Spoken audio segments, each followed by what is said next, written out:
Ayub 28. Manusia tidak dapat menemukan hikmat. Memang ada tempat orang menambang perak dan tempat orang melimbang emas. Besi digali dari dalam tanah dan dari batu dilelehkan tembaga. Orang menyudahi kegelapan dan batu diselidikinya sampai sedalam-dalamnya, di dalam kekelaman dan kelam pekat. Orang menggali tambang jauh dari tempat kediaman manusia. Mereka dilupakan oleh orang-orang yang berjalan di atas. Mereka melayang-layang jauh dari manusia. Tanah yang menghasilkan pangan di bawahnya dibongkar bangkir seperti oleh api. Batunya adalah tempat menemukan lazurit yang mengandung emas urai. Jalan ke sana tidak dikenal seekor burung buas pun, dan mata elang tidak melihatnya.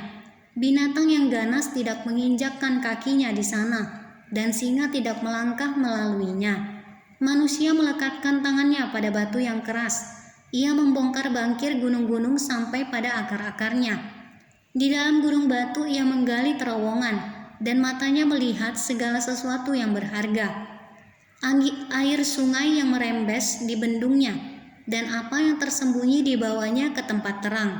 Tetapi di mana hikmat dapat diperoleh, di mana tempat akal budi, jalan ke sana tidak diketahui manusia, dan tidak didapati di negeri orang hidup. Kata samudra raya, ia tidak terdapat di dalamku, dan kata laut, ia tidak ada padaku. Untuk gantinya tidak dapat diberikan emas murni, dan harganya tidak dapat ditimbang dengan perak. Ia tidak dapat dinilai dengan emas ofir, ataupun dengan permata krisopras yang mahal, atau dengan permata lazurit. Tidak dapat diimbangi oleh emas atau kaca, ataupun ditukar dengan permata dari emas tua. Baik gewang, baik hablur tidak terhitung lagi. Memiliki hikmat adalah lebih baik daripada mutiara. Permata krisolit Ethiopia tidak dapat mengimbanginya. Ia tidak dapat dinilai dengan emas murni. Hikmat itu dari manakah datangnya, atau akal budi di manakah tempatnya? Ia terlindung dari mata segala yang hidup, bahkan tersembunyi bagi burung di udara. Kebinasaan dan maut berkata, hanya desas-desusnya yang sampai ke telinga kami. Allah mengetahui jalan ke sana.